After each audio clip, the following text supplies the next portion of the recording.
If you're a maintenance supervisor for a commercial property, you've had to deal with everything from leaky faucets to flickering light bulbs. But nothing's worse than that ancient boiler that's lived in the building since the day it was built, 50 years ago. It's enough to make anyone lose their cool. That's where Grainger comes in. With industrial-grade products and dependable fast delivery, Grainger can help with any challenge, from worn-out components to everyday necessities. Call, click Grainger.com, or just stop by. Grainger, for the ones who get it done. Live at lunch. You are looking live. Live at lunch. Live at lunch with Ott and Hanny on 104.5 ESPN, Baton Rouge. What the hell's going on out here? Now, here's Jimmy Ott and Charles Hannegriff. Yeah, for some reason or another, you sound a little taller on radio. Is it live? Is it live? Is it live? From Dozy Place on Government Street at Mid-City, welcome to the Tuesday edition of Live at Lunch, 104.5 ESPN Baton Rouge. Charles Hannegriff along with Max Gotro. Jimmy Ott is out today. Andy Iskoe will be with us at the bottom of the hour from Las Vegas. We're just 2 days away from the semifinals. This is so much different than the 14 playoff, and the games are almost on top of you. It seemed like we would always just wait. You know why? Because we had to wait, a month for these games. I like the fact that these games they're seeming to just follow each other. There have been very few soft spots in the schedule where it's like, what do we have going here? We've had either playoff football, the end of the season NFL, some bowl games, somewhere interesting, somewhere, and then into the playoffs. Plus college basketball, which is out of the gate strong, and we got another good schedule tonight. So I like that. Andy Iskoe is going to talk with us about that. We do first class, second class, no class, presented by Supreme Rice on Tuesdays. And Patrick Everson from Vegas Insider is going to be with us in hour number 2. He was there on Sunday at the Circa for part of the festivities for those that were in the Circa Survivor. And, for 18 people who went into Sunday with some portion, and for one guy, all of $14.2 million on the line, it was pretty happening.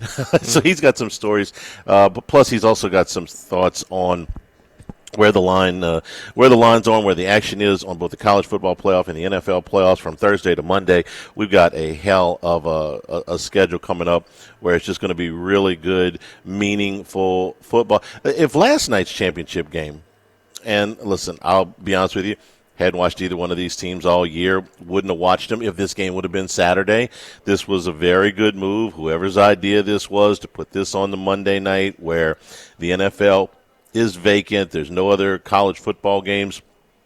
To put this game between Montana State and North Dakota State, the FCS championship game on Monday night, I don't know what the rating was, but it had to be better. That game was fantastic. Okay, that game had a little bit of everything. And like I said, I have no allegiance to either team. Doesn't much matter to me who won. We liked Montana State minus the points a little bit, but it's not like we were all in on that. That game had the underdog jump out to a lead and have a good lead at halftime. It saw the favorite come back in the third quarter. It saw a back-and-forth fourth quarter. At one point, Montana State, who had trailed 21-3, had the ball down less than one score with 9 minutes to go. North Dakota State got a stop. They got a score. Montana State came back and scored it.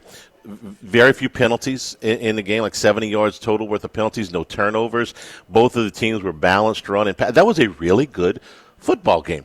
If you just like to watch football, okay, even if you maybe don't have any coin on it or it's not your team or whatever, that was just a really good, highly executed, well-played football game. I don't know how if you felt like that, but I was like somewhere at the end of the third quarter. This is this football game for these two teams that I could care less about really has my attention, and then I didn't have any money on the game either. So it's not like you're betting on the game. No, I just ended up with the first quarter and a half. I was doing the podcast, which is going to post later this morning, but just watching this game.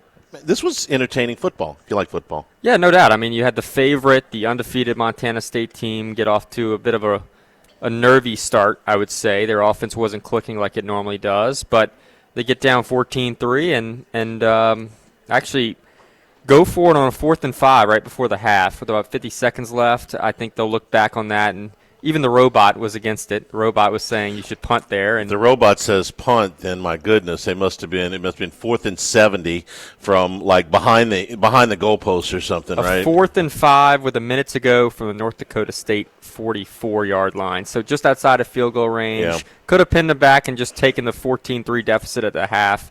They end up going for it, failing, and then North Dakota State scores right before the half to make it an 18-point lead. And Montana State tried to come back. They had a lot of momentum in the second half. That's what was so fun. It felt back and forth. Montana State never ended up tying the game, but it felt like they had the momentum, and we're probably going to win the game. But North Dakota State responded every single time. So it was a fun game. You had a lot of talent on the field. Montana State's probably the better team. You probably play that game over. They probably win 6 out of 10 times, but North Dakota State's, they've been there, they've done that, and they kept targeting Lance's brother at wide receiver. Yeah, he had a good game. He had a really good game, but Tommy Mellott, it's exciting to watch that brand of football, especially on a Monday night where not a whole lot else was going on. Sometimes you can be too aggressive right before the half. Ask Kirby Smart, that came to bite Georgia in a not even a 2-minute situation, like say under a minute. There's a difference between under a minute, and your field position matters. How much do you trust the quarterback? All of that stuff matters. Anyway, real good football game last night. Let's start today. We're going to do some Saints stuff here, and I want to start with the coaching search, which is well underway. Indulge me for a minute. I'm going to go off into fantasy land here for just a second, because I've seen some of these coaching searches produce some really bizarre results before, or some really unexpected results before. So whenever the door opens on something, even if it's just a little crack, I'm not going to be the coach at Alabama, but you didn't throw Mal Moore out of your house. Okay. So Kevin O'Connell is the head coach of the Minnesota Vikings. They finished with a 14-3 record this year. He's in his third year with the Vikings. The first 2 years, he was 13-4, 7-10 the middle year, and then 14-3 this year, which means that over 3 years he's got a 34-17 record. He's won 2/3 of his games. He's 39 years old. He's done wonders for Sam Darnold's career. He has orchestrated what is one of the most entertaining offenses in the NFL, and I understand he's got very good receivers and very good backs to work with. That's a pretty good offensive line, and they've been relatively injury-free. But Kevin O'Connell is one of the guys that you would look at as one of the top, in my opinion, right now, I would consider him one of the top half a dozen coaches in football. And he's, like I said, he's 39 years old. He's been touched by Sean McVay, which, I think is a prerequisite these days to be considered a highly thought of head coach. And he was on the Rams Super Bowl team as the offensive coordinator. So he's called plays there. He's called plays in Minnesota. He was a player for a long time. He's kind of a journeyman quarterback. Those guys always seem to make good coaches when they go into the profession. I tell you all of this to tell you that Kevin O'Connell, for some reason, does not have a contract for next season. Now, Kevin O'Connell said yesterday he wants to continue as the Minnesota Vikings head coach. He says, I guess you could say, addressing the rumors, I can tell you I love this team. This is where I want to be. I want to keep coaching and leading. Well, he's got a playoff game coming up in a few days. He's got to say that. Maybe he feels that way. I don't know. But he's got to say that. O'Connell and the general manager, Kwesi Mensah, both signed 4-year contracts when they were hired back in 2022. But the owner has decided against offering either of them a contract extension at the midpoint of their deals. They said, well, we're going to talk to you after the season.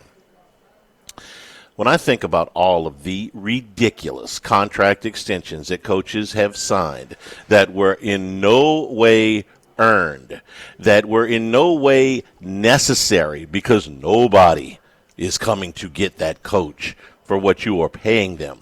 Brent Venables comes to mind, but there's plenty of them. This guy deserves a contract extension.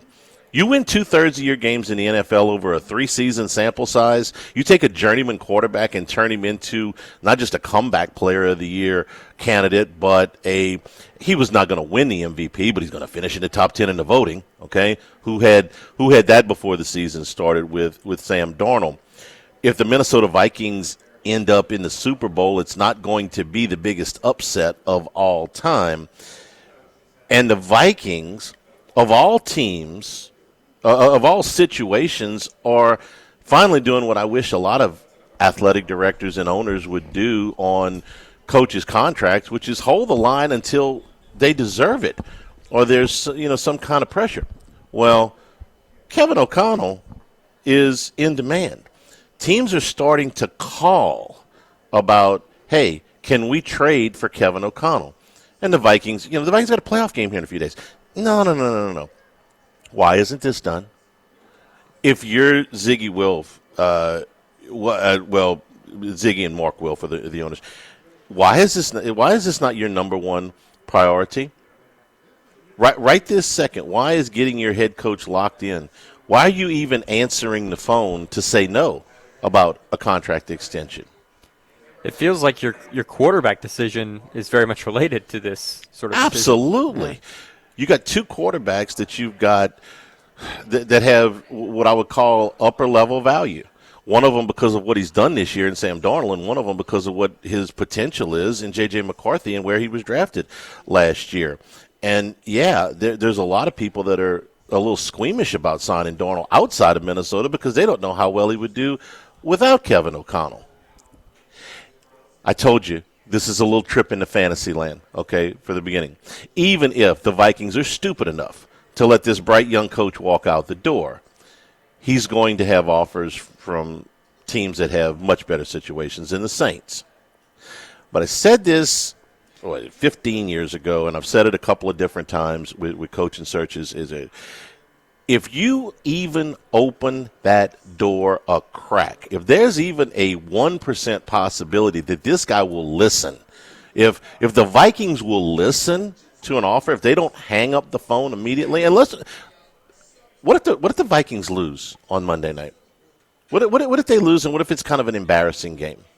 You catch them at the right time, you're like, you know what, man, we were great all season long, and then we lost to the Lions when we needed to win the division and win the conference, and then we lost in the first round of the playoffs, so we're not giving this guy. You catch him at the right time. If they don't hang up the phone, if this guy will even listen to you. Mal Moore went to Miami with Nick Saban having been steadfast. I am not going to Alabama. Said it in front of a bunch of people. It was on television. This is a fantasy.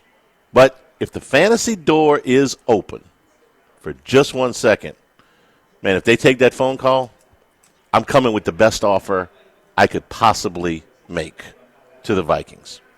Better than what you got for Sean Payton? In this case, okay, what Sean Payton was worth compared to what Kevin O'Connell is worth, Sean Payton should be worth more. He's got a longer resume. He's got a Super Bowl championship, and he was certainly in demand. Here's the difference. Payton was a free agent, okay? He had to okay where he was going, and his list was pretty short, okay? He wanted the Charger job or he wanted the Bronco job. I still think he might have been a better fit with the Charger job if they'd have done it at that time, but he went where the money was, in Denver. So the Saints were sort of, they were kind of backed in the corner. They were almost bidding against themselves. They almost had to take what Denver offered them. And they got it straight. It was a first-round pick. It was fair. This guy is still under contract to the Minnesota Vikings. They could peddle him to the highest bidder if they decide they can't come to a contract extension, and that's where you blow the doors off of them. Is O'Connell worth more than Payton? No, not in a vacuum, but we ain't in a vacuum. We got a guy who's still got, time left on his contract, and that door's at least a little bit open. This is a fantasy. This is not going to happen. This is like saying that if I grow a foot between now and tomorrow, I can play power forward for the Thunder, okay?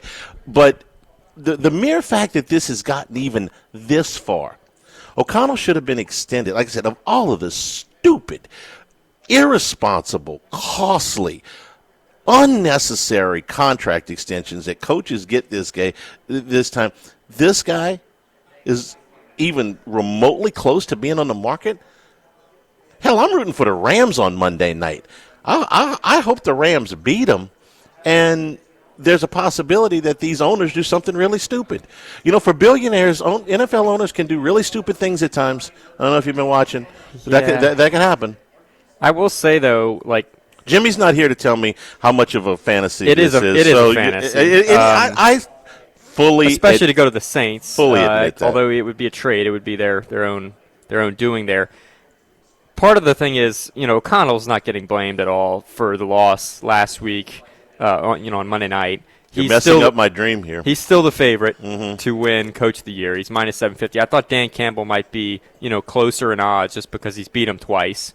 He's done a great job with all the injuries they've had, but he's still a heavy favorite to win it all. In a lot of ways, we look at last Monday's game, and everyone blames Sam Darnold for the reason they lost, not Kevin O'Connell. So he sort of gets dismissed.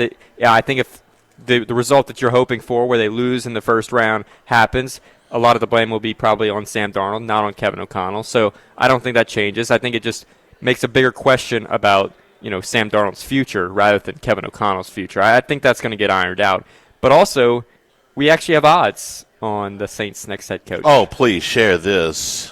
Who would you think the favorite is going to be? I think the favorite should be Aaron Glenn. He's the third choice at 8-1. Okay, they're actually good. Mike Vrabel's actually going to talk to him, which is amazing because he's got everything but real estate picked out in Foxborough. But go on. Vrabel's minus 400 to be the Patriots' next head coach, so they very much. Saints have got a better chance to get Kevin O'Connell out of Minnesota than they do having Mike Vrabel be the head coach. But go ahead. Okay, heavy favorite, minus 300 for the Saints' next head coach. Now these markets are very bad. They can be off. They guess, set John line. Gruden. Joe Brady. Okay. No, that actually makes sense. He's been in the organization before. He's a hot commodity. He's an offensive coach. He's a young guy. No, that makes perfect sense. And if they go in that direction, okay. Joe Brady or Aaron Glenn, I can live with either one of those. Neither one of them's a slam dunk can't miss. Both of them would be head coaches for the first time. Both of them could be really good coaches in the league for a long time. They've been good assistant coaches. I don't know. Neither one of them is certain. I can tell you this, though.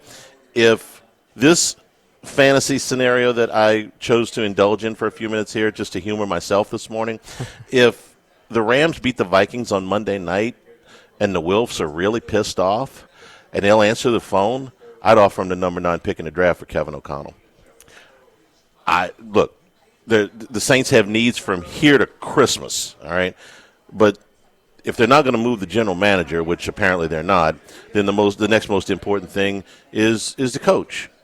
And there's some really good players there at 9, but nobody I can't live without. If I could get this guy, that would be the one thing that I could offer Minnesota that I'm assuming nobody else in front of them could offer them. And no, is he worth more than Sean Payton? He said, well, Payton was a 30th pick, I think the Saints got, or the 29th pick. Is he worth the 9th pick? No, but I'm the Saints. I'm in a bind.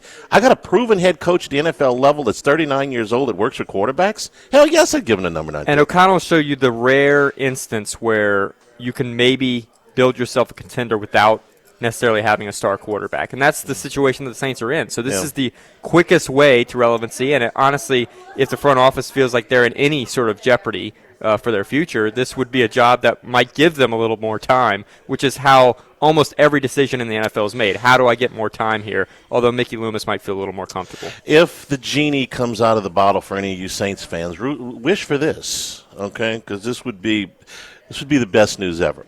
Like I said, it's a long shot. It's a Tuesday. We're at Doe's Eat Place on Government Street here in Mid-City. Come on by and join us for lunch. One of the little hidden gems here is their lunch menu with some of the – first of all, they are known for their steaks here, of course, but some of the best salads that you'll get, too, here. I love the grilled shrimp salad. The spices that they put when they grill those shrimp are absolutely fantastic. Another one of the little hidden features, hidden gems here is the meatball sub. Po' boys and meatball po' boys are fantastic here. The hamburger steak, and of course the big steaks that Doe's is known for, among the best steaks you will ever eat. And when I say generous portions, I'm talking about really generous portions. So come on by and see us here. We're here every other Tuesday. We're in the Crown Town Room on Government Street at Mid-City. Doe's Eat Place live at lunch, 104.5 ESPN Baton Rouge. Live at lunch. Chad Reynolds of Legacy Title, 296-0060 for all of you real estate closings. Ashley Donald, Mariana Haynes, Adrian Galata, Michael Platt, our great staff at Legacy Title. Buying, building, refinancing, nobody chooses but you. Choose Chad Reynolds of Legacy Title, 296-0060.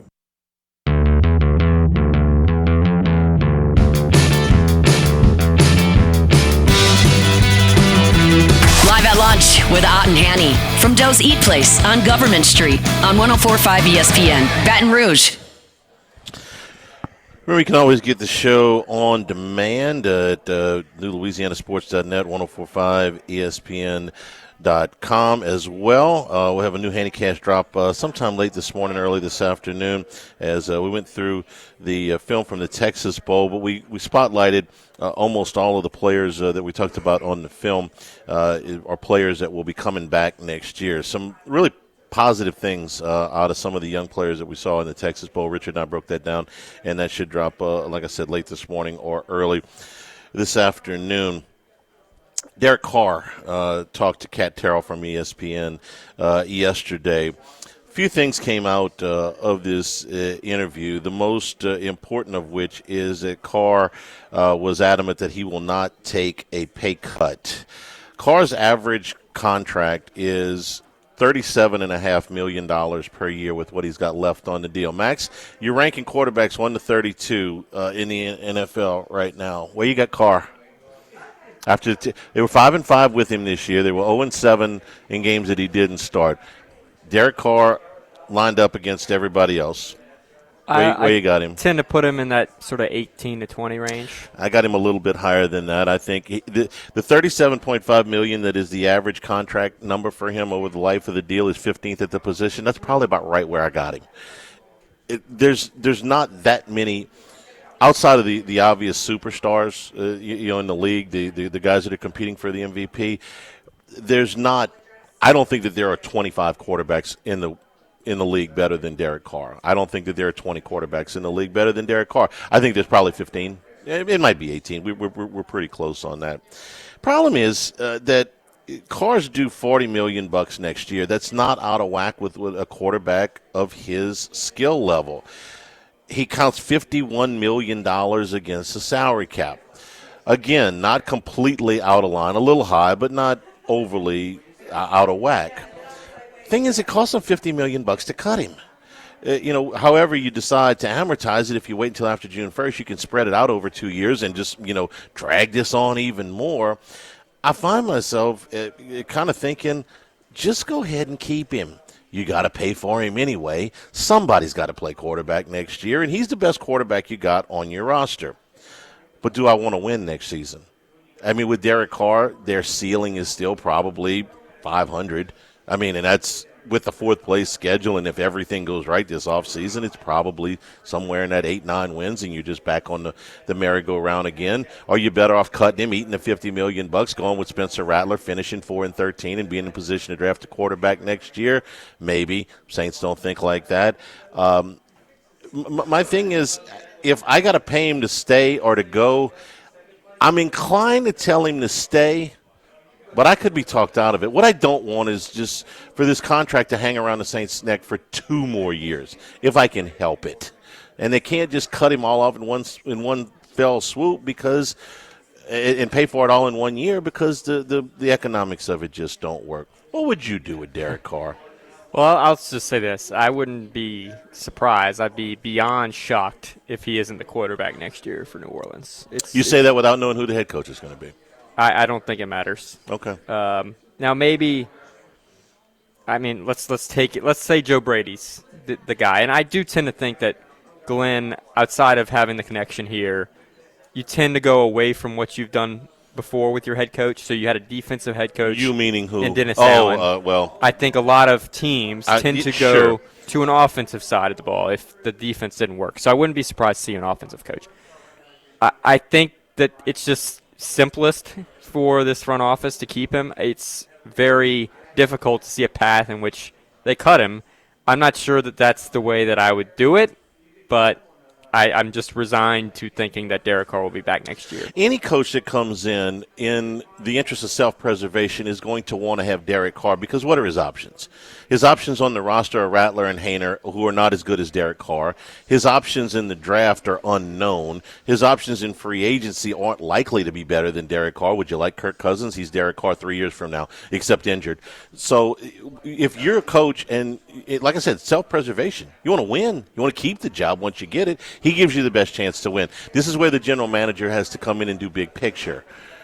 but I think the general manager probably is going to back Derek Carr as well. What I don't want is for them to restructure this deal again and make it impossible for them to ever move on from Derek Carr, for 3 years. Make it possible to where, okay, I'll swallow the $50 million this year that you got to pay him to be on the team. You win whatever it is, you win. But I'm as confident as I can be in two things. Number one, that Derek Carr is the best option for the Saints to win next season. And number two, that the Saints will never win a championship with Derek Carr as a quarterback. Yeah. I think both of those things are true. That's just me. So keep him if you're going to keep him. But if you're going to restructure him and just kick this thing down the road again, and they're paying for Derek Carr when he's 36 years old 3 years from now in a contract that they can't unravel, then that's what I don't want. I'm like you. I'm kind of resigned to the fact he's going to be the quarterback next year, and that's fine. Somebody's got to play the quarterback. And they're not going to tank with a new coach, so they're not going to just say, here, Spencer, you go out there, 17 games, it's all yours. I don't think they're going to do that anyway. Not going to be making the Super Bowl. He hasn't ever won a playoff game. Right. The Saints going to win a playoff game, I don't know. I will just say that, let's just say they shock us.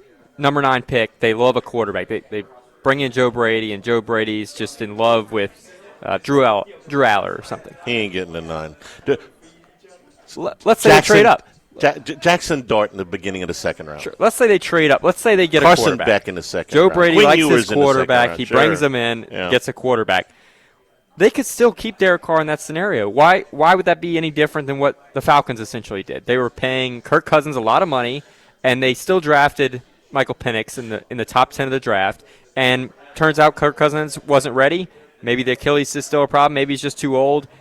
And they switch to Penix, and they're ready to go. The reason you don't do that is if you do cut Derek Carr, painful as it's going to be against the cap, you're that much closer to being rid of his contract altogether. Still going to take you a long time. Still going to take you 2 years to get him off the books. But if you keep him and you restructure, which to get themselves under the cap, there's $70 million over the cap. To get themselves cap compliant between now and the middle of March, they're going to have to restructure some contracts, and his is the one that they're going to go to first. And he's fine with restructuring. He just ain't going to take a pay cut. You did hear that part, right? That he ain't going to take. Yeah. I get it. I get it, Derek. Look, it's not the easiest to say. I understand. Get rid of Derek Carr as fast as you can. The problem is, it ain't that easy. It's just not that easy. And like I said, somebody's got to play quarterback next year.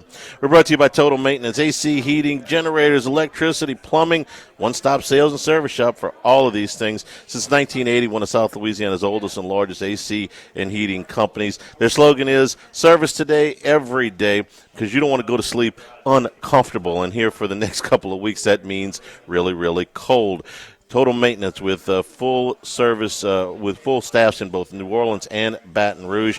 Authorized dealer for Carrier, American Standard, Daykin, and Rheem AC units, Generac and Cummings generators for all your electrical and plumbing needs in Baton Rouge, 480-1000 in New Orleans, 841-3300. Service today, every day at Total Maintenance. Take a break here at Doe's Eat Place Live at Lunch, 104.5 ESPN Baton Rouge. Live at Lunch. Thibodeau Store and the Pierre Part Store, sister properties, but the Thibodeau Store, 900 St. Patrick Highway, your home improvement specialist. If your New Year's resolution is to fix some of those nagging projects that have been hanging around your house, but why have you been putting them off? Well, in a lot of cases, because you don't know how to do them. Well, let the staff there walk you through some of these projects, some of these small projects that you can do yourself and save some time and save some money. Better than walking through a YouTube video. You can call, you can ask questions at the Thibodeau Store. Again, 900 St. Patrick Highway in Thibodeau. When you visit, you're also going to notice a huge selection of grills, huge selection of crawfish and jambalaya pots, custom-made cypress furniture, and if you're going down to the coast fishing, a large selection of fishing gear. You can also shop online, ThibodeauStore.com. Shipping is free. You need lumber delivered. You can do that out of the Pierre Part Store office. Thibodeau Store, 900 St. Patrick Highway in Thibodeau, and online it's ThibodeauStore.com.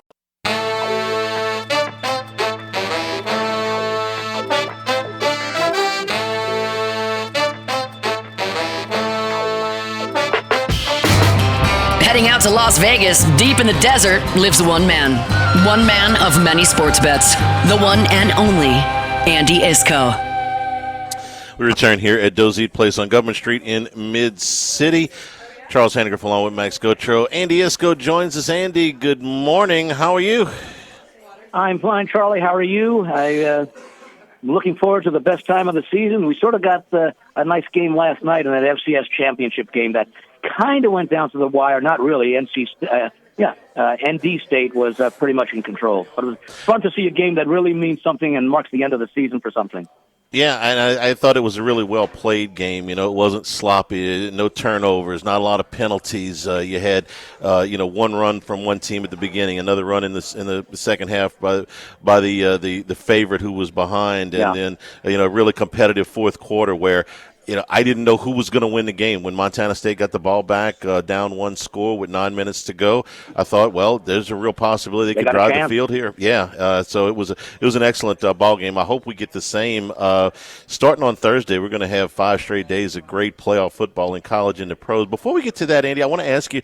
You are, of course, we've advertised this, and some of our listeners have hooked up with you for the Circus Survivor, which was worth over $14.2 million this year. Was down to the last 18. I know you serve as a proxy for quite a few people. I don't know if you had anybody that was left into the last day of this thing, or if you were able to go down to Circa at all on Sunday. But it was quite the scene as they wrapped that up. Yes, it was. I didn't get a chance to go down there, but it certainly was really exciting. And unfortunately, my proxying responsibilities ended rather early in the season, which is not a surprise because like 90% were eliminated in the first month. And I think I made it into about week 5 or 6 on my own entry. And the Cincinnati Bengals cost me, as a lot of people. And it was an exciting contest, of course, as you probably know by now. Of the 18, 10 were eliminated this week, which was the final week, and so 8 people split the prize, and I think they each get between $1.7 and $1.8 million. We apologize for our role in knocking you out as early as it did because we didn't make it very far either. So that's just how that goes. Andy, let's start with the college playoffs. Thursday night, Notre Dame and Penn State, then Ohio State and Texas. We're seeing a little bit of line movement. This line is creeping up with Notre Dame, now showing a 2.5-point favorite in some places, and Ohio State ticking down just a touch. Now we're seeing a 5.5 with Ohio State against Texas. Let's start with the Thursday night game, Notre Dame and Penn State, and the Irish, like I said, right now about a 2.5-point favorite. Yeah, of the two games, this is the one that I do like much better, and that is Notre Dame. I did lay, I think it was 1 when the line first came out. I actually have Notre Dame as my highest-rated team of the 4 remaining. Not by a lot. I got them by 2 points over both Penn State and Georgia, with Texas a couple of points behind that. I just like the way Notre Dame has played all year. Even in their 2 games, they played extremely well defensively against 2 teams, especially Indiana, although the competition was questionable, that had been an explosive offensive machine all year. Notre Dame shut them down. And then they did the same in their win over Georgia the other day, 23-10, where Notre Dame took control of that game right before halftime. And I can understand them being favored. Penn State's been a nice team, and of course that was a nice win that they had in their game over Oregon, which may have been the most shocking result of the bowl season. But I guess I'm going to continue to ride with Notre Dame. Penn State defense is just too good. Penn State has now won a couple of playoff games here, and they were at least competitive in their loss to Ohio State and to Oregon in the Big Ten championship game. They lost each of those games by 1 score. Do you feel better about James Franklin in these big games, which prior to this year he had not done very well in? They were certainly favored in these 2 postseason games, but they won them, and they won them by pretty significant margins. Do you feel better about Franklin? I feel better, but it's kind of like, were those 2 games, they were somewhat better than the big games he spelled in the past. Let's find out now because, and I think I said it before even the first weekend of games, I said, they might win a couple of games, but the real test will be when they have a chance to, A, play for the semifinal position, and then B, of course, play for the national title. So I think that this is really the biggest test that he will have faced. And although the other 2 games were big because losses meant the end of their season, that's not that much different really It is different to the extent that a big game late in the season or the regular season where they know that they're going to go to the championship game or they know that they're going to get to a good bowl game. So it is a test. It didn't really factor into my handicapping as far as this being a big game, although that's what it is. But the more important thing was just I like the way this Notre Dame team has played all year, especially defensively. You could say the same thing about Ohio State defensively to maybe a little bit of a lesser degree, but at the same point, these two aren't playing each other, but they might get to play each other on the 20th. The second game with Ohio State and Texas, Ohio State could not possibly have looked any better against Oregon and really against Tennessee either. And then when I look at the last 6 games for Texas, they let Arkansas hang around, had to win that one late. They let Texas A&M, a game that they really were in control of but could not quite put away. Couldn't put away the SEC championship game with a backup quarterback on the other side and lost there. Let Clemson hang around too long. Probably weren't going to lose the game, but Clemson was still in there in the fourth quarter within shouting distance. And then the best one, which is this game against Arizona State, where, again, seemingly they're the better team. They're sort of in control everywhere but on the scoreboard. And they let Arizona State hang around, and it almost cost them. It should have cost them with that non-targeting call. Absolutely. Arizona State should have had the ball in Texas territory with a chance to win the game. I look at all of that, and I find it really hard not to side with Ohio State here. And I know they're an overwhelming favorite to win the national championship here. But can you talk up the other side, because I find it hard to get off the favorite here. Yeah, it's very hard for me. I went against Ohio State in the game against Oregon. I had Oregon, but obviously I was shocked at the way that first half unfolded. At the same time, I also had the over in the game. So at 34-7 at halftime, which was fortunate to be not a shutout, I felt somewhat comfortable that Penn State would get a few points, even though Oregon ended up scoring only 7 points, but they really didn't need to score anything in the second half to win the game. My concern, and you pointed it out, is especially the Texas defense, which had been outstanding all season, and then you go back over the last few games, especially the first 2 college football playoff games, giving up those points to Clemson, giving up those points to Arizona State late. Maybe it's a team that's just been tired and very fatigued, especially in the second half. I still don't feel comfortable laying a big number in a game of this magnitude. After all, Texas last year was in the national semifinal game before losing, I think it was, to I forget who they lost to. Washington. Washington, right. Yeah, the ultimate champion, but runner-up, to Michigan. And so that concerns me a little bit. The Texas offense, not as strong as it had been, but it did show signs a little bit later in the season that maybe they were getting things back with viewers a little bit more healthy. So if I do anything in the game, rather than lay the points with Ohio State, I may look for this game to go over the total, because I think Ohio State's going to score, and I have to believe that the number is reasonable enough. Texas should be able to do its part to put the game over. Andy, we've got 6 playoff games in the NFL. Not a ton of line movement since these have opened up. We do have a road favorite in Minnesota at the Rams. We've got a rookie quarterback. We've got another road favorite with the Chargers in Houston. And then we've got a rookie quarterback that we know around here pretty well, and Jaden Daniels making his playoff debut on the road at Tampa. Any of these stand out to you early in the first weekend of the NFL playoffs? I think the early one that stands out, well, I don't know if stands out to me, that I've sort of said this, I want to try to look to see if I can get to this side, is the Commanders. They went down that first week of the season to Tampa Bay. It was Daniel's first game as a rookie, had to start on the road, and the performance was okay, it was a nice win, but we didn't know what to expect of Washington. Again, it was, Quinn's season there, at the debut there as well after coming over from Dallas. This team has gotten better throughout the season.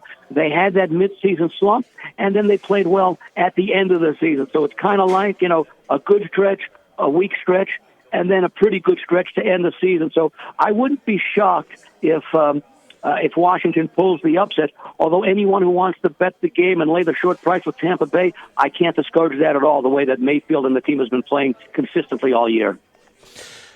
Jalen Hurts remains in concussion protocol. Now, the Eagles seem optimistic that he's going to play, and they've even said, we're not worried about rust. They should be, but at least publicly, I get that they've got to say that. Andy, we're 5 days away from this game with Philadelphia, and we've seen them without Hurts at quarterback. It's a pretty significant drop-off.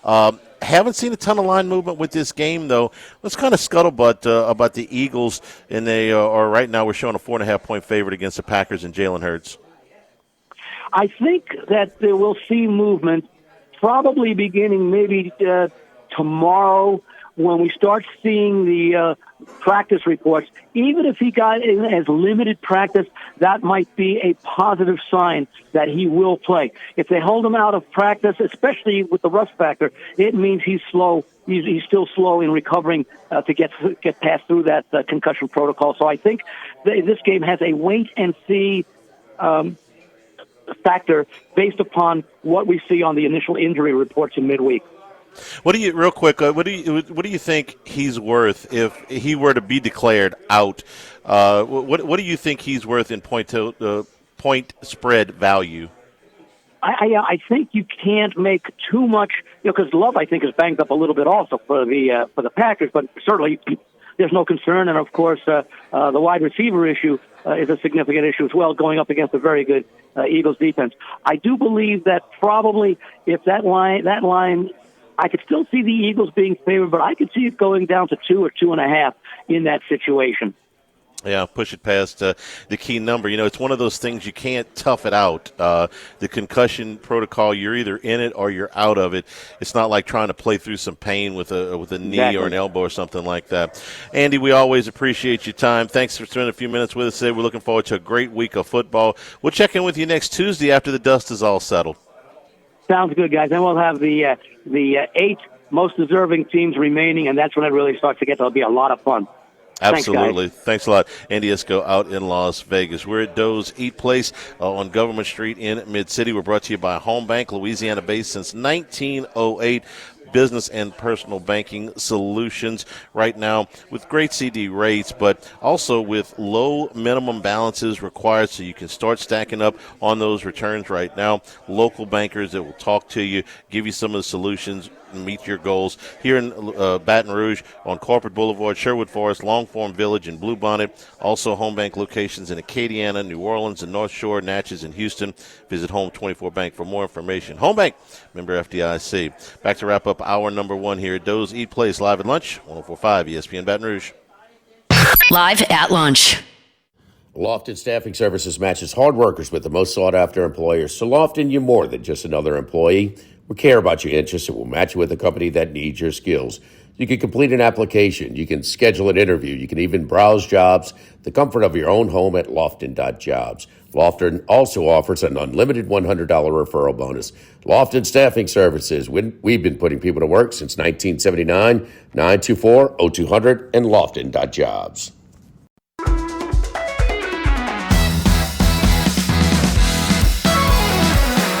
Live at lunch with Ott and Hanny from Doe's Eat Place on Government Street on 104.5 ESPN, Baton Rouge. The general manager and coaching carousel continues to spin here. This one's interesting, though, because the Tennessee Titans have fired Rand Carthen, their general manager, but they are keeping their coach, Brian Callahan. Take note, Max. This is what bad ownership does, okay? Bring in a general manager, saddle them with a coach that they didn't hire, okay? Just thought I'd bring that up because Amy Adams Strunk, the owner there, and she inherited the club. When we talk about those worst owners in the league, she right there. Okay, this is what you do. You bring in a general manager and say you have to win with this coach because they didn't want to pay him or whatever, pay him out. Titans have the first overall pick, Charlie. They Coach Prime do. quote tweeted, "Wow" to that news on the GM with the eyeball emoji. So he's playing along here. Nashville's a nice place to live, and Deion should be very cognizant of the fact that nobody's drafting him. I don't think he is, but he probably should be, okay? He's a Hall of Fame player when he played. They're not drafting him. They're drafting his son, okay? So you've said many times, Shadur is your guy. I like if you're Shedeur. the number one pick, you take Shadur. If you need a quarterback, yeah. Well, and they do. I could flip a coin between Sanders and Ward. I think it's close. I certainly understand the Deion distraction. I really, and again, I don't know who goes to play quarterback for them next year. I would take Travis Hunter if they had the first pick in this draft. There's not a quarterback that I'm absolutely sure. Both of those guys may be great. Both of them may be terrible, may split. I don't know. Travis Hunter's going to be a terrific NFL player. But somebody's got to play quarterback. Hour number 2 straight ahead at Dozy Place, 104.5 ESPN. Live at lunch, first class. I want a seat in first class where I was booked and ticketed over a month ago. Second class. No man should be subjected to the indignity of being labeled or treated like a second-class citizen. And no class. Life had become like school on Sunday. No class. I'll tell you what then. Why don't you call me sometime when you have no class? First class, second class, and no class. Brought to you by Supreme Rice. Buy local with Louisiana-based Supreme Rice since 1936. And we return here at Doe's Eat Place. Come by and see us for lunch. We're in the Crown Town Room on Government Street here in Mid-City. Best steak you're going to get anywhere. But if you're coming by for lunch, you're not looking for a big steak. They've got a great lunch menu here today. Love the hamburger steak, the grilled onions on the top, the potatoes that go with it are fantastic. Big variety of salads here. My personal favorite is the grilled shrimp. Love the sauce that goes with that they grill the shrimp in. Jimmy's better at this than I am with how to cook all this stuff. I do the eating. Okay, I can tell you that's good. Believe me, you come over here to Doe's Eat Place, you're going to enjoy the meatball po' boy is another favorite here at lunch. One of Nashville those little hot. hidden gems. Yeah. And the chicken sandwiches. Yes. The chicken. Big sandwich. fan of that. It's. Now, I was going to have a sandwich and I was going to have a salad. Now you talk to me. No, I'm going to have it's January. I'll postpone the Nashville hot. Maybe a couple weeks I'll get it. It's good. Come on over here at Doe's Eat Place. Beautiful weather here today. It's cold. It's going to be cold all week, but come on over and see us for lunch or come on in for dinner here one night this week. First class. I'm going to do one with LSU football here, but I want to say this for what has happened in the last week, and I think that I feel very confident that Jimmy's going to echo these comments when he comes back. The response to the terrorist attack in New Orleans for the victims has been overwhelming and very much needed. And I want to single one out in particular, one group. We spend a lot. No, not we. Let me just speak for myself. I spend a lot of time here ragging on the University of Alabama, okay? It's because I don't like their football team, because the football team that I like is a big rival of them. But this is real life. This is not a football game, okay? The response from the University of Alabama for those kids was phenomenal. It was immediate. It was respectful. It was absolutely as good as it gets. Jimmy kind of told me everything that they had done for those kids in the aftermath in regards to counseling and housing and scheduling. And you just and we're talking about on the afternoon, the New Year's afternoon. This wasn't one of these we'll get back after the holiday, all the immediate response.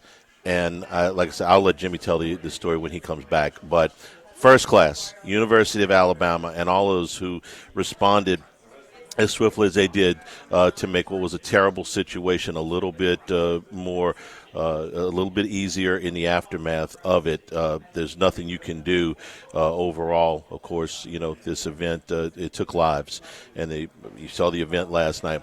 But Alabama was absolutely phenomenal in their response. Wanted to say that before we get into the sports part of it. All right, my first class in the bowl game between LSU and Baylor. The podcast should be posted now or very shortly from now. If you want to go look at the All-22 that Richard and I broke down yesterday, you're going to see a couple of things from Chris Hilton and Trey Green. They both had phenomenal bowl games, and it's really encouraging what we saw from them and how the Baylor defense had to react to them. Let me start with Hilton. Everybody knows the stats. He had 4 catches for 113 yards and a touchdown and missed the other one by about a half a yard. But when you open it up and you look at the All-22 and you see how Baylor defended him and you see some of the adjustments that they had to make and how much it opened things up, when you see it from the end zone view and you get the All-22, as well as LSU's offensive line played in that game, considering that this was a makeshift offensive line playing together for the first time, the number of things that were opened up that Nussmeier didn't have time to get to with regards to Hilton, and some things that he opened up for Aaron Anderson were phenomenal. We saw what he did against Oklahoma. We saw what he did against Baylor. Listen, I was as guilty as anybody of being frustrated with Hilton, and not necessarily because it was Hilton's fault, just frustrated with the situation during the season, because the question came every week, is Chris Hilton going to play? And I'm like, listen, you guys are expecting him to come back and be Jerry Rice, okay? Just let him heal. How big of a difference is he going to be able to make in just the last couple of games of the season? I got my answer, and it's a big difference, okay? They may have tried to force him the ball early. Didn't work against Arkansas. Didn't work in the Florida game. But once he got a few games under his belt, and once he got healthy, he is a difference maker. He is somebody you have to account for. And LSU, at least on this roster, I don't know about the next roster, but this roster didn't have anybody else like him. Chris Hilton coming back is a big, big deal. Trust me. Go look at some of the film if you don't believe me. That podcast will be up on YouTube, the Handycast, a little bit later. The second part is Trey'Dez Green. Green had 6 catches for 53 yards and 2 touchdowns. Now, here's what I liked about Trey'Dez Green in his bowl game.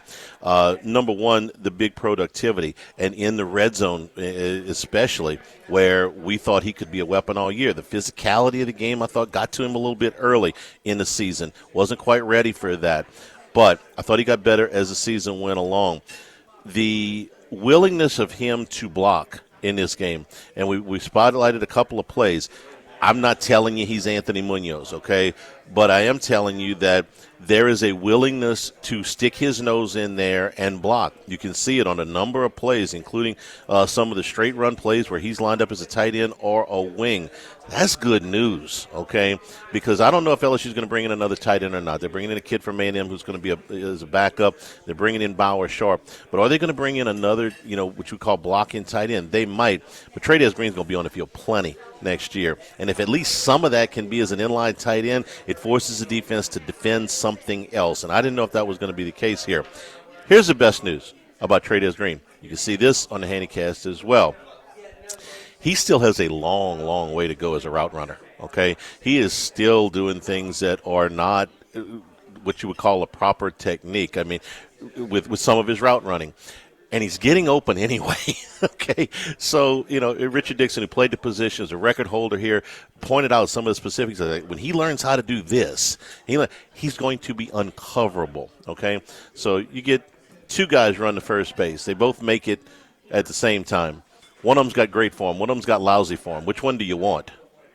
I want the guy with the lousy form, because when I teach him the great form, he's going to be faster than the other guy. That's kind of how I feel about Trey'Dez Green, about a route runner right now. He's still rounding way too much stuff off. He's still not making, sticking his foot in the ground and making these cuts, and he's getting open anyway. Just wait till, he gets some of the proper techniques mastered. He came a long way as a blocker from what I saw in September to what I saw in this bowl game. He does that as a route runner between now and next September. LSU is going to have a unique weapon in Trey'Dez Green. So that's my first class. Second class. The LSU women's basketball team, 17-0, Max? I did. We watched Kim Mulkey Lookalike Day on Sunday. Yeah, the Kim Mulkey lookalikes were better than she was. She went as a basketball. Oh, I don't know. I liked it. Although they're 0-1 against the spread when she wears a nylon net as part of her ensemble. So I made the bad joke. The first time I saw her, all I saw was the hoop, and I said, "Is she wearing a hoop skirt?" Hoop skirt, but it's pants on underneath it. So bad joke. Here's my question about the 17-0 LSU women's basketball team. Are they any good? Because when I listen to her, I'm not sure if they are, and it sounds like more than just coach speak. When she's 17-0 and still talking about tinkering with 40% of her starting lineup, I was surprised to look and see that what felt like at least a decent non-conference schedule with a few of these games, and now 2 conference games. They've only got 1 Q1 win. That was against NC State. They did blow NC State out, but that's the only Q1 win. Arkansas, which was their first win in conference play, is a Q4. That's That's very, very low. A net of 141 is very low for a Southeastern Conference team in men's or women's. They've got some Q2 wins against teams like Stanford and Washington, Auburn. I thought for sure Stanford would be a Q1 win, but it's not right now. So of the 17 wins, 11 of them are against Q4, and I think that's where Mulkey's trepidation comes in. And it doesn't just sound like coach speak to me. I think she's genuinely concerned. So this is good with a chance to be great. You can't be any better than 17-0. I mean, you got to win them all. And most of them they have won by fairly significant margins. They had to eke out that win against Washington, but the rest of them, they've won pretty good. They've got coming up in the next 3 games a game against Tennessee, who's got their best. I think what I hear from experts in women's basketball, their best team since Pat Summitt left the bench. They just lost for the first time. That's a top 20 net. On the road. That's on the road. That's actually Thursday. Okay. And then Vanderbilt, who's a top 20 net team. Florida, who's a top 50 net team. And then 3 games from now, they're at South Carolina, who's number 1 in both categories, only lost once this year. And that's the one thing that Mulkey hasn't done at LSU is beat South Carolina. Okay. At South Carolina, they'll be significant underdogs. South Carolina is really good. But I don't know if LSU is really good. I think they are, but I don't know if Mulkey thinks that they are. So good with a chance to be great. 17-0. This 4-game stretch is going to tell you a lot about where they are against the heavyweights because this will be the thickest part of the schedule that they've had so far. First class would be rat poison, so your second class, I like that. Well, I didn't do it on Challenge purpose. them a little bit. I didn't do it on purpose that way, but I guess that's the way that it turned out. No class. Hang on, grumpy old man update. Here are things that I don't particularly care for. I don't care for players that play when they feel like it. Okay. If things are going their way, if there's something for them, but the rest of the time they're not. I didn't like it last year when Malik Neighbors decided to play the first half to get, the record and then sat out the rest of the bowl game. I don't like it when players say, I'm sitting out the bowl game, but they decide to go on the trip anyway. They go, they get the they get the goodie bag, they get all of the stuff, and then they stand on the sideline in street clothes because they're going to get ready for the draft. Okay, grumpy old man. You want to go get ready for the draft? Go get ready for the draft. You don't get to come on the trip with all the guys that decided to play. Okay, so I didn't like what Cam Ward did either. I get it. I know that's just the landscape that we live in, but I don't have to like it when you go and you play for some of the game and decide for your own personal, not the team, but your own personal well-being, I'll just play as long as it benefits me for something, and then I'm out. I don't care if you guys win or not. I don't like that. But that's at the college level. The pro level, you got a contract. So what Tyreek Hill did the other day, to me, is the ultimate in no class, okay? They get towards the end of this game. The game is slipping away from them. Now, this is a game that the Dolphins needed to win, okay? They didn't know when they were playing that the Broncos were going to were going to blow out the Chiefs, okay? They needed to beat the Jets to give themselves a shot at the playoffs. And somewhere in the second half, they went to go put Tyreek Hill in the game, and Tyreek Hill said, nah, man, I'm good. I don't know exactly what point in the game. They ended up losing the game by 12, but they weren't getting blown out by 5 touchdowns. I mean, it was possible that they could come back at that point. Tyreek Hill said, nah, man, I'm good. And then after the game, he ends up saying, you know what, I'm out of here. I'm done with Miami. So you quit on your team in the fourth quarter, and then you don't have the courtesy to tell your coach. You don't have the courtesy to have your agent contact the general manager and say, I'd like a trade or I want out. You just flat out quit in the middle of the field in a game that had playoff ramifications, and then had the nerve to say afterwards, I got to do what's best for my career. I'm sorry. That's no class. That I understand how talented he is. I understand when he's healthy and right, he's the biggest weapon probably in the National Football League. But, man, you can have him. Because if you're just going to quit when things don't go your way, and they made a good point on the national show before we were talking about before the show, they said, you know what, this is the first time you're not going to the playoffs. You took the money. There was more money for you in Miami than there was in Kansas City. Kansas City's still winning without you. They're doing fine. But they would certainly be winning with you, too. You wanted more money, so you went and got more money. You going to find a better quarterback than Patrick Mahomes to work with? No. You going to find a better coach than Andy Reid to work with? No. This was a choice that you made. And then when things didn't go well for you, you just quit. I just don't think it's very smart. I mean, it might be for It's his career, not. he might be saying that, but I mean, there's some NFL, media and people around the league who think who are going out against this. This is not the NBA where you just kind of get to choose where you go. You choose your destination. He's 30 years old. He's coming off of one of his weaker seasons of his career. He didn't reach 1,000 yards receiving.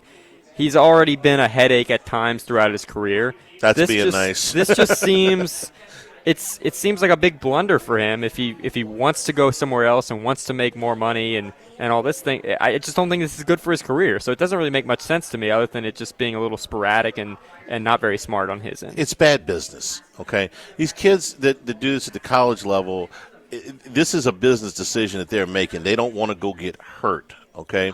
I can understand that, but if you're going to sit out, sit out. If you're going to play, play. Don't play halfway. That really just that's a pet peeve of mine, and it's something that's relatively new. Even 5 years ago, you couldn't imagine guys just saying, "Hey, you know what? I'm going to play about half the game, and then I'm going to take the pads off and go to the sideline." That at least I can understand why they're doing it. They want all of the. They want all of the stuff, the accolades that you get at the bowl game, all the gifts and all that stuff. They don't want to play and get hurt because, well, you only get drafted once, and it's going to affect how much money you make, and that's a business decision. This guy's got a contract. This guy just – didn't they do a redo on his contract at the beginning of the year? I can't remember, but he picked this to go do. And then this is not a meaningless game. This is certainly not a preseason game. It's not a game that you played when you were out of contention. This is a game that was within 2 scores in the second half with a playoff spot on the line, and you said, I quit. Hell with you, man. I don't care how fast you are. Yeah, there's a potential out after next season in his contract. But, he's supposed to be a $28.6 million cap hit next year. So, he's still making money. He's going to be 31 next year, and he's a guy who is 5'10". All of his talent, he can catch the ball, but he's based on speed, right? He's going to break down probably quicker than most receivers He's still a productive player, although this year was down for him. And, Tua was in and out of the lineup at times and wasn't in this game. But if I'm a general manager somewhere else, you're right. Am I going to trade for a 31-year-old malcontent who at some point the speed will go? All right, for all the times undefeated, he's not going to be this fast forever. The whole thing was, really aggravating to watch. And it didn't have anything to do with a team that I, watch or whatever. Had no money on that game. Don't care about that. This is just flat out no class, man. You just quit on your guys when they needed you? Nah, no thanks.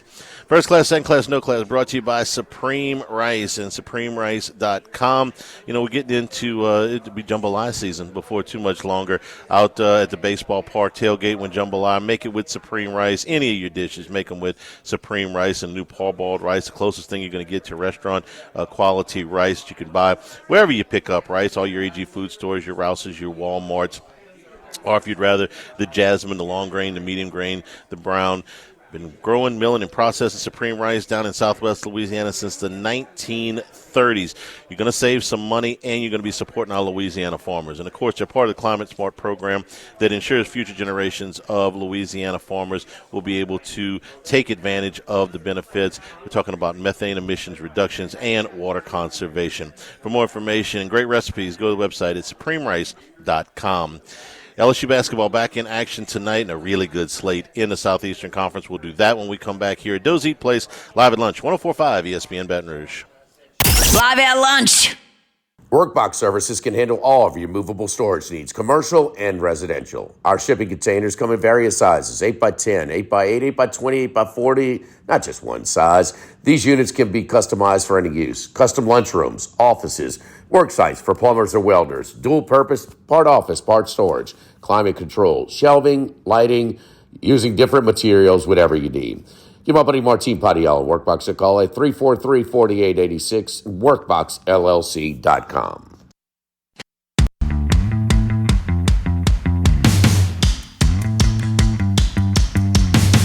Live at lunch with Ott and Hanny from Doe's Eat Place on Government Street on 104.5 ESPN, Baton Rouge. Late game tonight for LSU, an 8 o'clock start at Mizzou. Mizzou 11-3 on the season. LSU is a 7.5-point underdog tonight. Max, Missouri has a net ranking of 44, which makes them pretty close to the lowest rated net team that LSU will play on the road in SEC play this year. Them and Oklahoma are right there with each other at 44 and 47. But when you looked at this schedule, and I hate to do this, whole 18-game thing every time, but Vanderbilt was going to be one of the lower-rated teams that you had coming to the Assembly Center compared to the rest of the league. And Missouri was going to be one of those opportunities for you to steal a road win. You'll have a home game against Arkansas on next Tuesday with a game against Ole Miss, kind of slotted there in between. A very optimistic look at this before the season started would have been a 2-2 start. That would have been reasonable to hope for.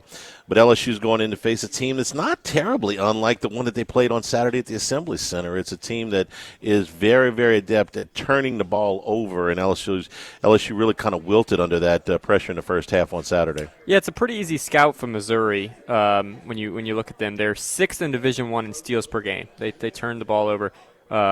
They create turnovers, 10.5 steals a game, and LSU has the most turnovers in the conference. So that's a real bugaboo for them. Yeah, that's a bad matchup if you really look at it. And now you're in your first true road start. Missouri's deep too. They lead the country in bench points per game. Almost half their scoring comes from the bench. They're very deep. They have 10 guys that'll play in the game. One of those. Go. I'm sorry. Go ahead. Well, I was just going to say you'll recognize Josh Gray, former LSU center. He's got 15 minutes a game, 3 points, 4.5 rebounds. So not a huge impact player for them, but they are deep on their team. They have a lot of players who produce for them. Give me the other stat, the one that really bothers me.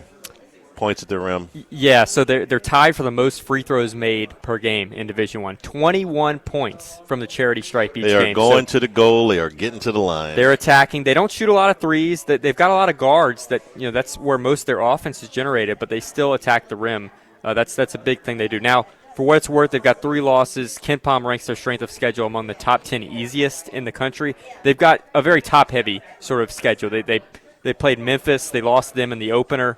On the road. They have a neutral site loss to Illinois, and they opened up conference play at Auburn with a loss. They did beat Kansas, of course, so that's their big win of their resume. But top heavy, the rest of their teams they played were very, very weak. But ultimately, those stats I don't think are very misleading. They're a team that's going to attack the rim, and they're going to defend by chaos. Their percentages defensively aren't great. They kind of remind me a little bit of a Will Wade defense in that they're going to try to turn the ball over, but in terms of actual defense, they do give up some points. That is a possibility for LSU, but LSU has to keep a clean game offensively, which is a tough ask considering what they've done this year. It's hard to like LSU in this spot to win the game. They may cover the 7.5, but it's hard to like them to go on the road and win this game. I'm encouraged by the fact that this is not LSU's first true road game. That's one of those handicapping axioms that we've gone back to a lot of times. At the beginning of conference play, sometimes you'll get these teams that have never left their own building, or if they've left their own buildings to play in these tournaments at neutral sites. At least LSU has been to Kansas State. It was a sellout crowd that night, if I remember. Unfortunately, Kansas State's not as good as we thought they might be back. That game was in the middle of November. But at least LSU has been on the road and been in a hostile environment once before. Will that help them? Who can say? Like I said, it's very difficult for me to like them in a road game against a team that does what Missouri does. They turn you over a lot. LSU struggles with that. They attack the rim. LSU is – Reed, they're going to miss him all year. Mm-hmm. He's that big interior presence, and whether it's they get those points in the paint or they get to the free throw line. What they shoot from the line? They're a decent free throw shooting team, I would imagine. For Lord knows they get there enough. So yeah, they shoot. Let's see, free throw percentage 72%. Okay, they're average. They're reasonable. Okay. it's difficult to like LSU in this spot, but we'll see tonight. Game I'm really looking forward to seeing is Tennessee and Florida. This line has climbed in the last couple of hours. Home court advantage in college basketball. Tennessee 14-0, and a very impressive-looking 14-0 is a 4.5-point underdog. Tell me they're not going to be a public dog tonight at Florida. Florida, we both watched that whole game on Saturday against Kentucky. They went to Rupp, and short of that 4-minute stretch in the first half where they went from up 11 to down 5. Kentucky just blitzed them. They got hot for 4 minutes. They erased that lead, 16-0 run. The rest of the game, I thought Florida was a little bit better, save for that. Kentucky ended up winning the game by 6, and it was really, really hotly contested, high-level basketball. I'm expecting the same thing tonight. Florida don't want to start 0-2 in the league, though. They're going to be a high seed in the tournament regardless, and nobody's going to ding them for losing to Tennessee. They don't want to start 0-2, so 4-point favorite at the O'Connell Center. Yeah, Florida would be undeserved to be 0-2. I came away from that loss. I bet Florida. They did not cover, but I came away probably more impressed than less impressed. Yeah, despite me too. Yeah. Despite not winning, despite allowing 106 points. I mean, that was a high-quality game so early in conference play. Just the defense wasn't that bad. They were just making shots. They were creating shots. Very impressive. Tennessee was a little rusty, a little sloppy in the first, I guess, couple timeouts, first 8 minutes of the game, but they ran away from Arkansas. So two teams that are clicking on all cylinders right now. Very excited for this game. Florida, a tough place to play as well. Florida doesn't play another ranked team until they play Tennessee again, so the schedule lightens up a little bit on them over the next 3 weeks before they go back and return the trip to Thompson-Boling. An update from Lenardi. He now has 13 SEC teams in, and he's got Missouri as the first team out. So that's essentially 14 teams right there in the mix. Everybody but LSU and South Carolina. Everyone but LSU and South Carolina in on his latest projections today. Worth noting, Texas is one of those teams that's kind of on the bubble. Talking to Paul Stone yesterday, he thinks that Texas could be one of those teams like LSU and South Carolina. Not too impressed with them, thinks they might be making a coaching change at the end of the year. They are a 10.5-point underdog at home. Now it's to Auburn, who's great, but they are a double-digit favorite, double-digit underdog at home tonight at the Moody Center. That game tips at the same time as LSU does. We are brought to you by Louisiana Health and Injury Centers, helping you deal with pain. Dr. Michael Goff and his staff. Man, listen, when you got neck pain, you got back pain, you got things that are keeping you from getting around, keeping you you're hurting so bad, you're not getting a good night's sleep. Let them work on you a little bit. Let them target those problem areas. Let them get them into an exercise and stretching program that'll loosen things up, get you to feeling better. And if you do need a dry needle or electric nerve stimulation, cryo or ultrasound therapy, many of the techniques that they use just to get you to feeling better. Airline Highway, Plank Road, Jefferson Highway, near Drusilla, Dr. Michael Goff, Louisiana Health and Injury Centers. We're going back to Las Vegas when we come back. Patrick Everson from Vegas Insider joins us when we return here at Doe's Eat Place live at lunch, 104.5 ESPN Baton Rouge. Live at lunch. Windows, doors, siding, and shutters. Relief Windows has it all for you. Your homeowners association require wood windows. We're proud to be the premier gelled wood windows company at Relief Windows. These wooden windows combine the beauty of real wood with high-tech energy efficiency features for all climate zones, specially built for extreme weather conditions here in South Louisiana. Built using RLS wood, gelled windows come with a 20-year general warranty and a lifetime limited warranty against rot and termites, providing years of beauty and minimal maintenance. Sure wish I'd known about these gelled windows from Relief Windows at the original construction of my home. Relief Windows and reliefwindows.com.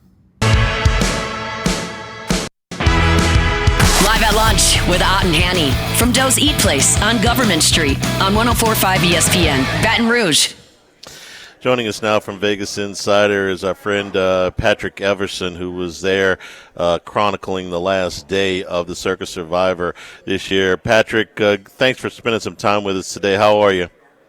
I'm great, Charlie. Good to talk to you. The 18 remaining entries going into Sunday, they were spread out a little bit over the Bucs, the Colts, the Falcons, the Packers, the Cardinals, but there's two stories that came out of this thing. There was $14 million in the pot. One of them was the meatball team, and I'm just going to kind of let you tell their story because you got some great video of them when they won. This is a group of guys that pooled their money and got together on an entry, and they got a share of the pot. Yeah, it was really interesting. So I guess I'm not. I don't think I'm at liberty to say the company, but trust me, it's a large meat selling company that everybody's quite familiar with. I would say, and these guys, they don't all come from the same city, but they all work for that company, and they all know each other through that company. And they're mostly in the Midwest, Chicago, I think Milwaukee, maybe another here or there.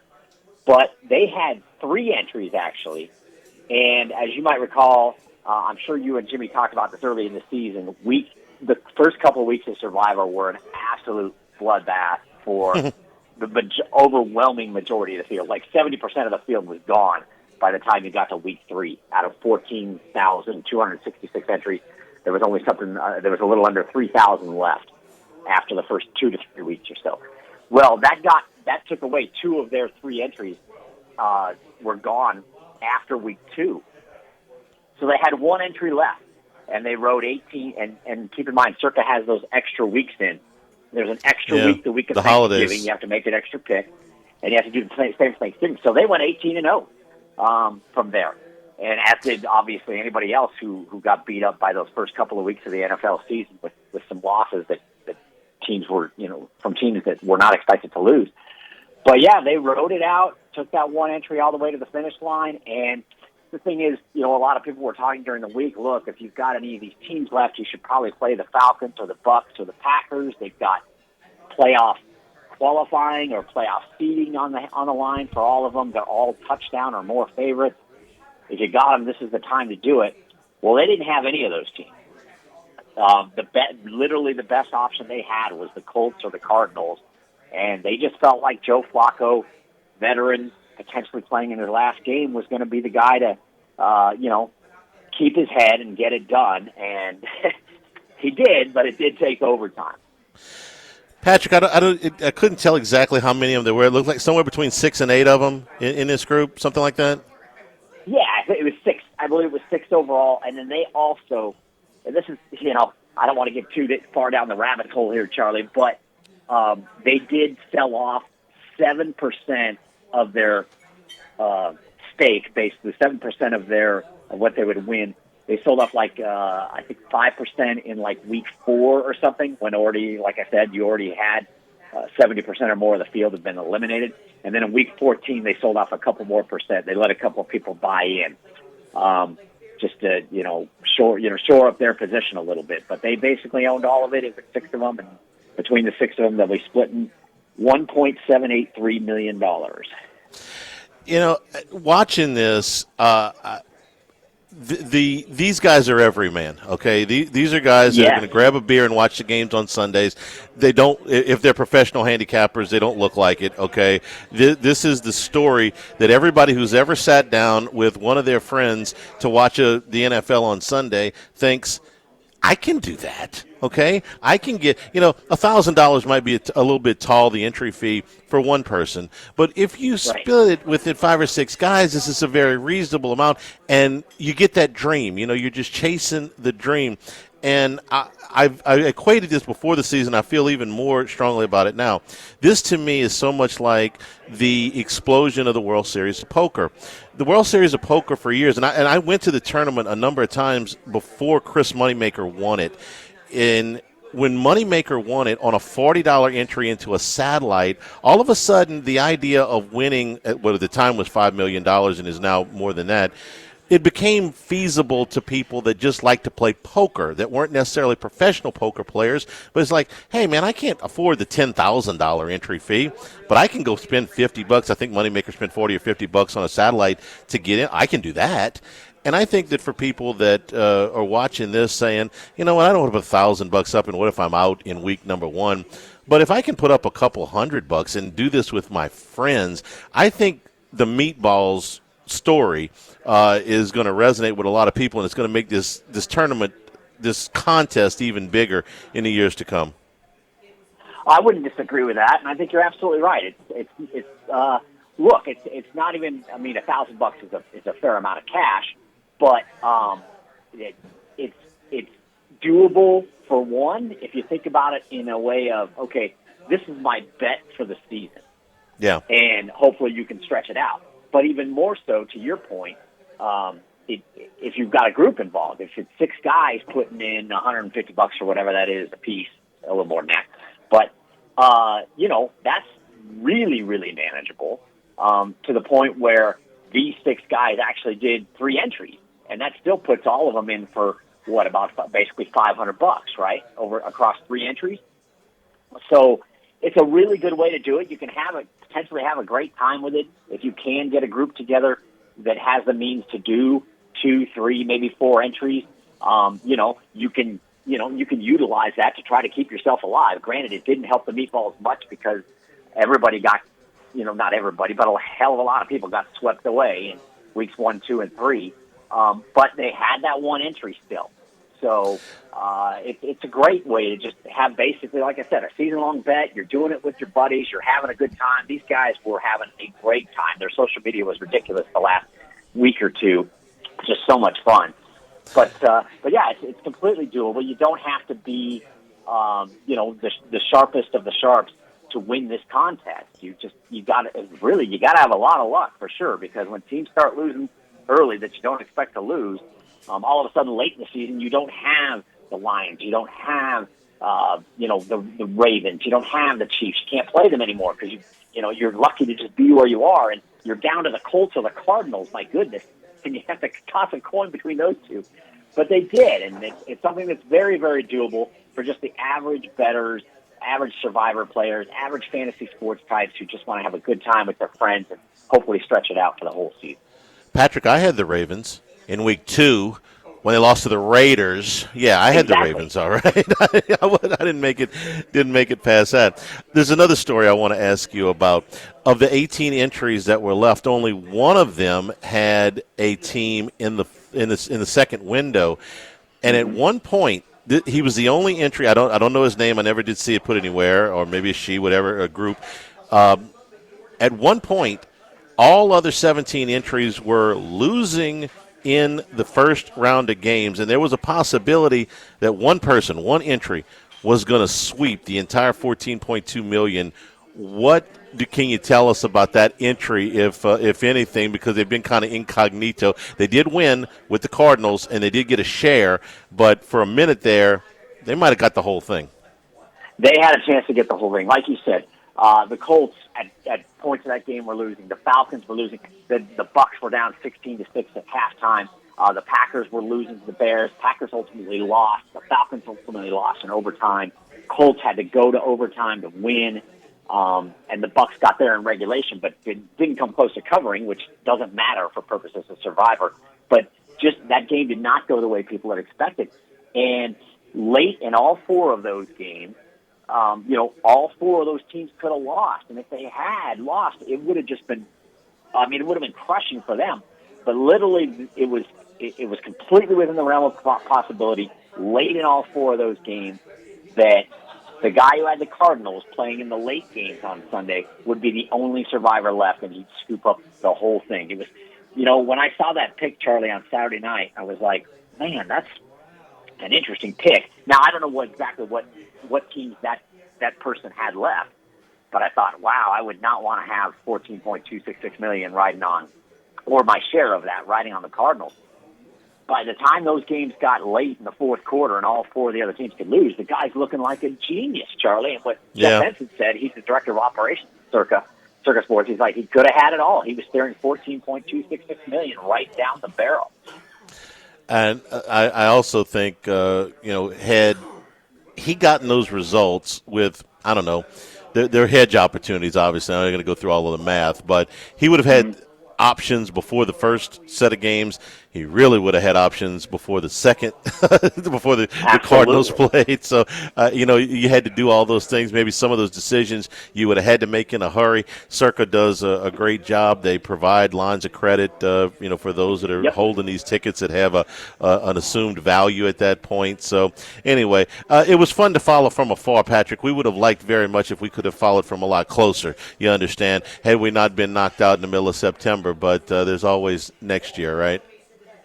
Absolutely, and look, I was there and happy to provide it, and hope some of your listeners and viewers down there in Baton Rouge and Louisiana parts around there got to look at it. It was incredible to be in the middle of the pandemonium, if you will. Yeah, you did a great job of chronicling a lot of this stuff. You can follow him on X at @PatrickE_Vegas. That's Patrick Everson, PatrickE_Vegas. Real quick before we let you go, your thoughts on either one of these college playoff games, Thursday or Friday? Anything that you'll stand out that you like? Well, look, I will tell you, just from what I'm hearing from behind the counter, Notre Dame's up to 2.5 now. I talked with Tom Gable. I think you guys talk to him sometimes. He's up at the Borgata in Atlantic City. And he told me last night multiple five-figure wagers on the Notre Dame money line. A lot of people are just laying the Notre Dame money line. But the spread has gone up to Notre Dame 2.5 across the board. So that tells you something there. Maybe Notre Dame, the more public play here than Penn State. And then he also said with regard to Texas and Ohio State, he expects the public to hammer Ohio State because Ohio State has just looked so good, Charlie. But they did see sharp money on Texas coming at plus 6.5, which took them back to 6. Follow him again on X, @PatrickE_Vegas with Vegas Insider. Patrick, thank you for the time. We'll look up catching up with you around Super Bowl time. That would be fantastic, Charlie. Give my best to Jimmy and all down there, and we'll talk soon. I will do that. Thank you very much, Patrick Everson with Vegas Insider. We'll take our final break, come back, and wrap things up. Guess who's back? Tell you who's back when we come back here at Doe's Eat Place, live at lunch, 104.5 ESPN Baton Rouge. Live at lunch. United Community Bank, the local way to bank big with locations from Baton Rouge to Golden Meadow. We've been serving the people of Southern Louisiana for over 50 years, including their newest branch at Burbank and Bluebonnet. Our great team at United Community Bank, Heath Meir, Nicole Glover, Prentice Wilkes, Hunter Creed, David Campbell, and David Henry. You know, running a business can be difficult enough without the right relationship with your bank. With United Community Bank's local business bankers, you're not just a number, you're a partner. United Community Bank, member FDIC, equal housing lender.